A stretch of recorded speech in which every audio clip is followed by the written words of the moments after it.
और 20 मिनट में 20 खबर में आपका स्वागत है। मैं हूं आपके साथ प्रियंका राय। हम अगले 20 मिनट में आपको देश दुनिया की 20 ऐसी खबरें दिखाने वाले हैं जो इस वक्त न केवल सुर्खियों में हैं बल्कि दिलचस्प और अहम भी हैं। तो शुरू करते हैं 20 मिनट में 20 खबरों का सिलसिला। सबसे पहले देखते हैं राजस्थान की कौन कौन सी खबर इस वक्त अहम है। चूरू में रिश्तों को शर्मसार कर देने वाला ऐसा संगीन मामला सामने आया है, जहां दहेज की मांग पूरी नहीं होने पर अय्याश और शराबी पति ने अपनी पति को ही दोस्तों के हवाले कर दिया। पुलिस के मुताबिक इस मामले में पीड़िता ने केस दर्ज कराया है, जिसमें उसने पति पर मानसिक और शारीरिक प्रताड़ना के भी आरोप लगाए हैं। पीड़िता का कहना है कि जब पति की दहेज की मांग पूरी नहीं हुई तो वे उसे घुमाने के बहाने शिमला ले गया और जबरन शराब पिलाकर नशे की हालत में उसे अपने दोस्त के हवाले कर दिया। आरोपी पति के दोस्त ने महिला के साथ दुष्कर्म किया। इतना ही नहीं, पति ने इस दौरान वीडियो भी बना लिया। इसके आधार पर हैवान पति ने उसको ब्लैकमेल किया और कई दोस्तों के साथ संबंध बनाने को मजबूर किया। इतना ही नहीं, पीड़िता ने पति और उसके दोस्तों पर पत्नियों की अदला बदली का खेल खेलने के भी आरोप लगाए हैं। अपने ससुराल से अपने पति व पति के दोस्त के खिलाफ दहेज प्रताड़ना और बलात्कार करने के संबंध में रिपोर्ट पेश की थी, जो इलाका थाना लाडनू का होने के कारण 0 नंबर FIR दर्ज कर अग्रिम अनुसंधान हेतु मूल FIR लाडनू जिला नागौर भिजवाई गई। सत्ता की सनक जब सिर पर सवार होती है फिर ऐसी ही तस्वीरें सामने आती हैं। जी हां, कोटा देहात में रिवॉल्वर से महिला को धमकाने और मारपीट की कोशिश करने का सनसनीखेज मामला सामने आया है। ये घटना एक फार्म हाउस की बताई जा रही है, जहां एक नेताजी हाथ में रिवॉल्वर लिए लोगों को धमकाते नजर आ रहे हैं, साथ ही गंदी गंदी गालियां भी बक रहे हैं। इस मामले का वीडियो वायरल होने के बाद पुलिस महकमा हरकत में आया है।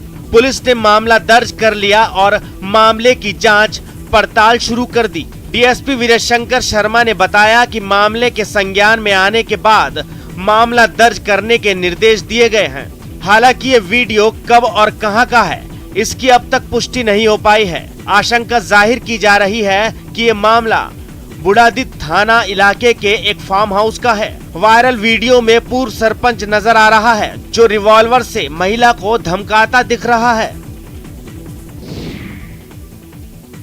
कोरोना की तीसरी लहर की आशंका के बीच प्रदेश सरकार इससे बचाव की तैयारियों में दिन रात जुटी है। दावे किए जा रहे हैं कि अगर तीसरी लहर आती है तो स्वास्थ्य सुविधाओं में कोई कमी नहीं होने दी जाएगी। लेकिन टोंक के सरकारी अस्पताल में जो तस्वीर आई है वो साफ बता रही है कि कम से कम यहाँ तो चिकित्सा व्यवस्था पूरी तरह पटरी से उतर चुकी है। हालात ये हैं कि आउटडोर में पहले जहाँ रोजाना मरीजों की संख्या 1200 के आसपास रहती थी, वो अब पहुंचकर 2500 को पार कर चुकी है। डॉक्टर्स के चैम्बर के बाहर लोगों की कतारें देखकर क्या आपको लग रहा है कि यहाँ कोरोना गाइडलाइंस का पालन हो रहा है? फिर तीसरी लहर से कैसे बचा जा सकता है, ये कहना मुश्किल है। यही हाल दवा दुकान के काउंटर पर भी है, जहाँ लोगों की भारी भीड़ है। व्यवस्थाएं कितनी दुरुस्त हैं, इसे ये गंदगी बयां कर रही है। इतना ही नहीं, अस्पताल में आने वाले मरीजों को परिजन ही स्ट्रेचर पर लेटाकर वार्ड तक पहुँचा रहे हैं। वार्ड से अगर कोई जाँच करवानी है तो परिजन ही हाथ में ड्रिप लेकर घूमते हुए नजर आएंगे। अस्पताल की बदहाली को लेकर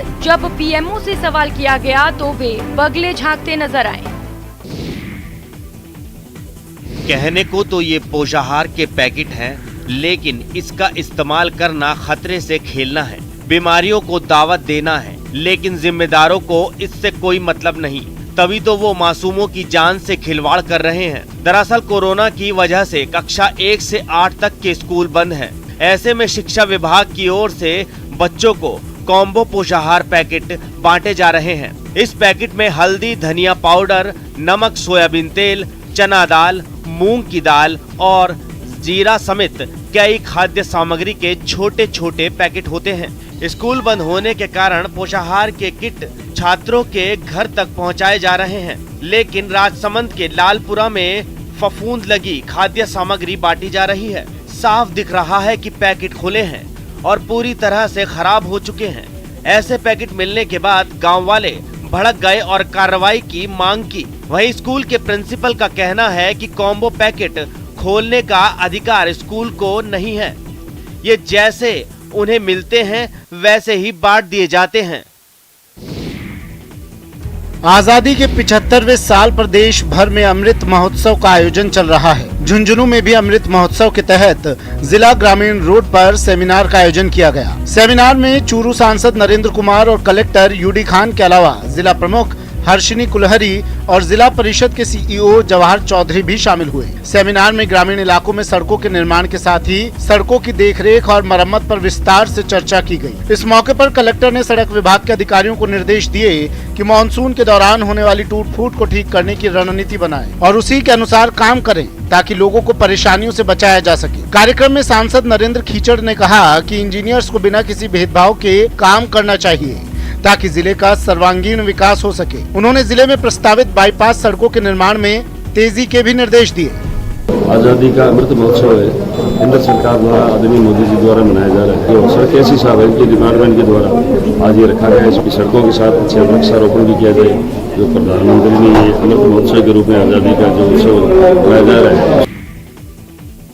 चूरू के गोगामेड़ी में लोक देवता गोगा जी के जागरण में श्रद्धा का सैलाब उमड़ पड़ा। लोगों ने जागरण में पारंपरिक वाद्य यंत्रों, डोरू, ढोल, झींझा की गगन भेदी ध्वनि के साथ भजनों की प्रस्तुतियां दी। वहीं गोगा जी के जयकारों के बीच जाहर वीर के भक्तों ने धूनी की धोक लगाई। इस दौरान लोगों ने हाथों में सांपों को लेकर ढोल, झींझे की धुन पर नृत्य किया। रात भर चले जागरण में गोगा जी के लोक गीतों के साथ लोक नृत्यों ने लोक संस्कृति को साकार कर दिया। खेल खेल में लोग काले नाग के साथ सेल्फी लेते भी दिखाई दिए। लोक मान्यता और लोक कथाओं के अनुसार गोगा जी को सांपों के देवता के रूप में भी पूजा जाता है। हिंदू मुस्लिम एकता के प्रतीक जाहर वीर गोगा जी के जन्मोत्सव पर ऐतिहासिक गोगा मेड़ी में वार्षिक मेले का आयोजन होता है, जहां पर सभी धर्म और संप्रदाय के लोग मत्था टेकने के लिए दूर दूर से आते हैं। और अब देख लेते हैं कुछ अन्य राज्यों की खबरें। यूपी के उन्नाव में पेड़ पर चढ़कर एक लड़के ने हाई वोल्टेज ड्रामा किया। काफी देर तक हंगामे के बाद पुलिस और फायर ब्रिगेड की टीम ने उसे नीचे तो उतार लिया, लेकिन उसके लिए उसे घंटों पापड़ बेलने पड़े, क्योंकि पेड़ पर खुदकुशी करने के इरादे से चढ़ा वो लड़का किसी की बात सुनने को तैयार नहीं था। जब भी उसे उतारने की कोशिश की जाती तो वो तेल छिड़क कर खुद को आग लगा लेने की धमकी दे देता। इस हंगामे को देखकर वहां काफी भीड़ जुट गई। इसके बाद पेड़ पर चढ़े लड़के ने लोगों से काम करने वाले नेताओं की मदद करने की अपील की, जिस पर लोगों ने खूब तालियां भी बजाई। कुछ देर बाद इलाके के विधायक भी वहां पहुंच गए और फिर उसे समझाकर नीचे उतार लिया गया। के मजदूरों की जो कमाई है वो बढ़े। किसान को एमएसपी पे आज भी मंडी में उसका गेहूं नहीं बिक रहा है। इसके बाद इस लड़के को पुलिस ने हिरासत में ले लिया और फिर उसे अपने साथ ले गई। बताया जाता है कि शहर में विकास नहीं होने से युवक खफा था और इस ओर ध्यान दिलाने के लिए उसने ये ड्रामा किया। उत्तराखंड के पिथौरागढ़ में बारिश आफत बनकर बरसी, जहां आसमान से पानी बरसने के बाद कुछ इलाकों में ऐसे हालात बन गए कि लोगों की जान पर बन आई। मुंसियारी में एक जगह पर पहाड़ खिसकने की घटना हुई, जिसने लोगों के हाथ पांव फुलाकर रख दिए। यहाँ पहाड़ से मिट्टी इस तरह नीचे गिरती दिखी जैसे पानी का कोई झरना। वहीं एक दूसरे इलाके में उफनते नाले के बीचों बीच एक गाड़ी फंस गई, जिसे वहां से निकालने के लिए जद्दोजहद शुरू हो गई। वहां इकट्ठे हुए कुछ लोगों ने गाड़ी को पीछे से धकेलना शुरू किया। साथ ही उस गाड़ी के अगले हिस्से को एक दूसरी गाड़ी से बांध दिया गया। आखिरकार उन लोगों की मेहनत रंग लाई और उफनते नाले के बीच से उसे बाहर निकाल लिया गया। वहीं पिथौरागढ़ के धारचूला में भारी बारिश से लोगों की दिक्कतें बढ़ गई हैं।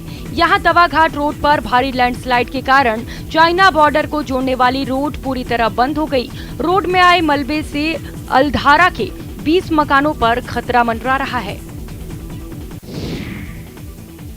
बिहार के पूर्णिया से डरा देने वाली कुछ तस्वीरें सामने आई हैं, जहां बायसी इलाके में एक मकान देखते ही देखते नदी में समा गया। इस घटना के वक्त वहां कुछ लोग मौजूद दिखे, जो इस खौफनाक मंजर को देख दहशत में भर गए। बताया जाता है कि ये मकान 5 साल पहले बना था, जो नदी से करीब 200 मीटर की दूरी पर था, लेकिन कनकई नदी ने जब अपना रुख बदला तो इसने गांव पर कहर बरपाना शुरू कर दिया। पहले लोगों की कई एकड़ जमीन नदी की भेंट चढ़ गई और उसके बाद गांव के कई मकान, उनमें एक मकान ये भी था, जिसका अब नामो निशान तक मिट गया। बता दें कि पूर्णिया में बाढ़ का कहर लगातार जारी है। लोग अपने आशियाने को छोड़कर पलायन कर रहे हैं। वहीं प्रशासन की ओर से कटाव रोकने के नाम पर खाना पूर्ति हो रही है। अचानक हुई तेज बारिश के कारण असम के बोंगी गांव जिले के कई गांव में बाढ़ जैसे हालात पैदा हो गए। भारी बारिश के पानी में कई गांव घिर गए। एक गांव में ऐसे हालात पैदा हो गए कि पूरा गांव पानी से घिर गया और बाढ़ के पानी में कई लोग फंस गए। गांव के लोगों के बाढ़ में फंसे होने की खबर मिलते ही एनडीआरएफ की टीम मौके पर पहुंची और लोगों का रेस्क्यू किया। एनडीआरएफ की टीम ने रेस्क्यू बोट के जरिए पानी में फंसे महिला, पुरुषों और बच्चों को उनके घर से निकाला और उन्हें सुरक्षित जगहों पर पहुंचाया गया। असम के कई जिलों में इस समय बाढ़ आई है, जिसके कारण लोगों को भारी परेशानी का सामना करना पड़ रहा है। बाढ़ में घिरे लोगों को बचाने के लिए एसडीआरएफ और एनडीआरएफ भी मुस्तैद है और बाढ़ से प्रभावित लोगों को सुरक्षित जगहों पर पहुंचाया गया है। यहाँ हमने 81 लोगों को रेस्क्यू किया, जिसमें मेल 11, फीमेल 49 और बच्चे 21। आयुष्मान गोल्ड कार्ड जम्मू कश्मीर के पुंछ के लोगों के लिए वरदान साबित हो रहा है। विशेषकर ग्रामीण इलाकों के गरीब लोगों को इस कार्ड से विशेष लाभ हो रहा है, जिसके सहारे ये लोग अच्छे अस्पतालों में बेहतर इलाज करा पा रहे हैं। जो लोग पैसे नहीं होने की वजह से अस्पतालों में जाने की हिम्मत नहीं जुटा पा रहे थे, उन लोगों को आयुष्मान गोल्ड कार्ड के जरिए बड़े आराम से इलाज मिल रहा है। जिला अस्पताल के आरोग्य मित्र ने बताया कि 2018 में योजना लॉन्च के बाद जिले में 2 लाख से ज्यादा आयुष्मान गोल्ड कार्ड बनाए जा चुके हैं। बता दें कि आर्थिक रूप से कमजोर लोगों को बीमारी के इलाज के लिए भारत सरकार ने आयुष्मान भारत योजना शुरू की थी। इस योजना के तहत गरीब और मजदूर वर्ग के लोग सरकारी या प्राइवेट हॉस्पिटल में 5 लाख रुपए तक का इलाज बिल्कुल मुफ्त करवा सकते हैं। इलाज का पूरा खर्चा सरकार उठाती है।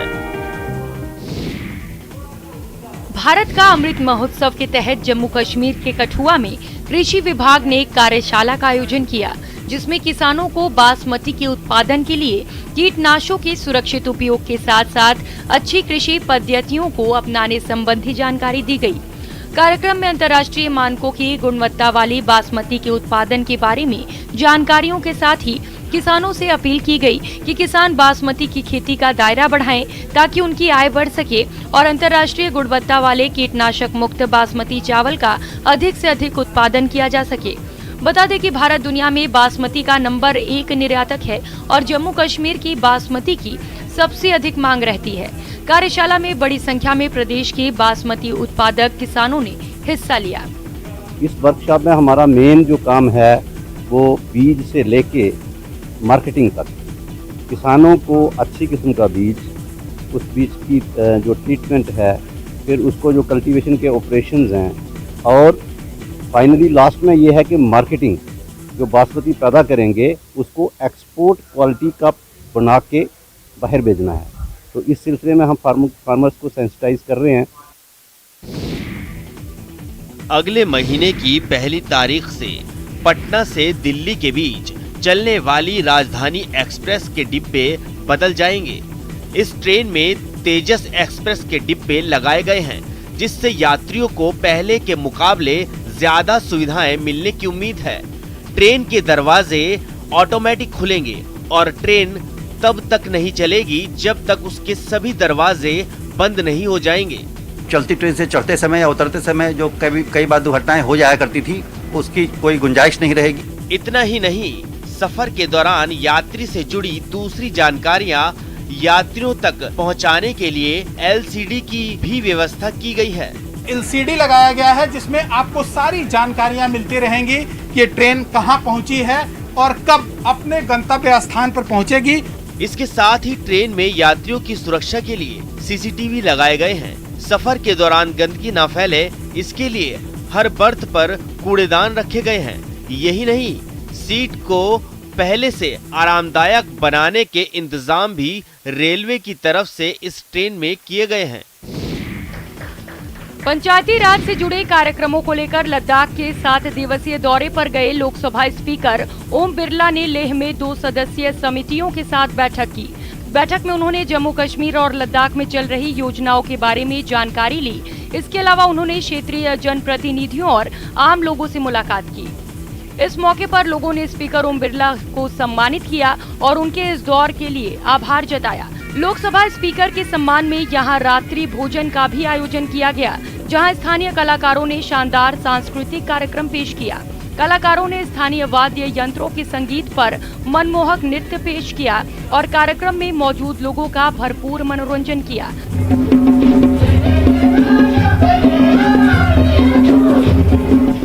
लोकसभा स्पीकर ने भी इन प्रस्तुतियों पर भरपूर आनंद उठाया और कलाकारों की सराहना की।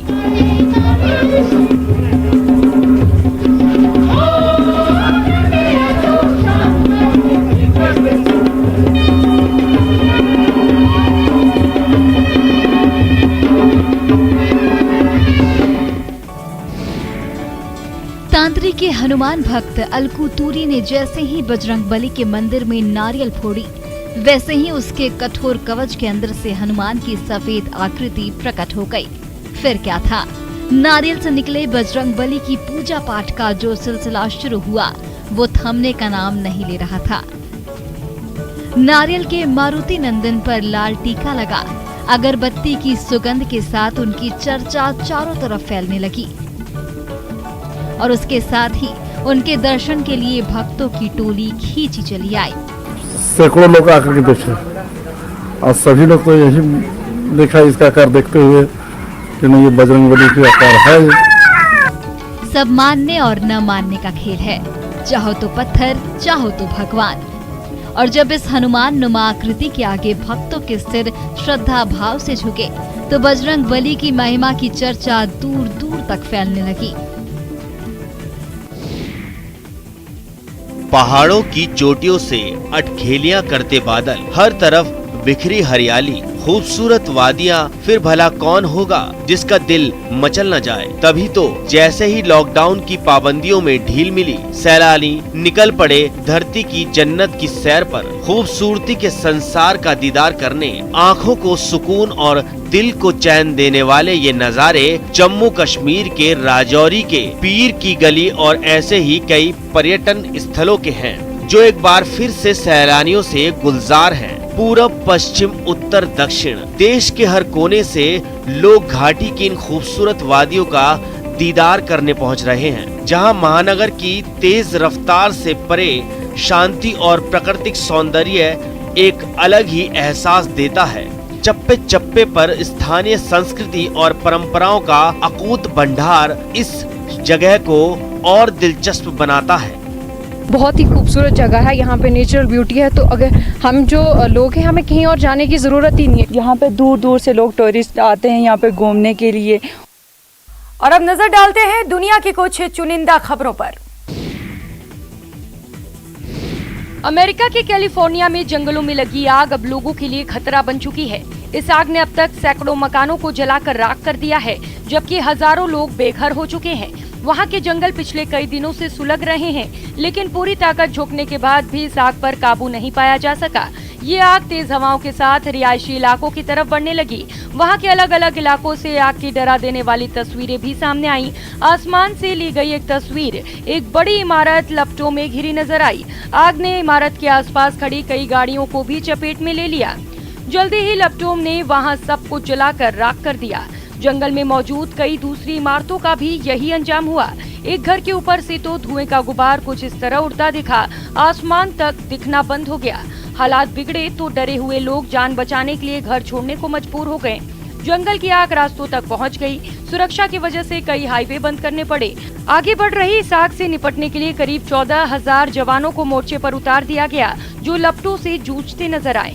इसके अलावा बड़ी संख्या में हेलीकॉप्टर और विमानों को भी तैनात किया गया, जो आसमान से आग बुझाने वाला केमिकल बरसाते नजर आए। दक्षिण अमेरिकी देश ब्राजील में वहां के मूल निवासियों ने जमीन के अधिकार के मुद्दे पर जोरदार प्रदर्शन किया। सैकड़ों लोग राजधानी ब्राजीलिया के सड़कों पर उतरे और मार्च निकाला। पारंपरिक ड्रेस पहनकर आए इन लोगों ने विरोध जताने के साथ ही अपनी संस्कृति का भी प्रदर्शन किया। कुछ लोग तो सड़क पर ही डांस करते नजर आए।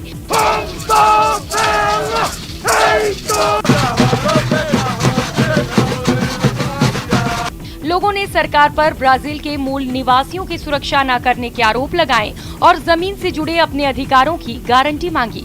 इस प्रदर्शन में करीब 6000 लोग शामिल हुए, जिन्होंने 5 किलोमीटर लंबा मार्च निकाला। O povo foi dizimado, né? Nós eram milhões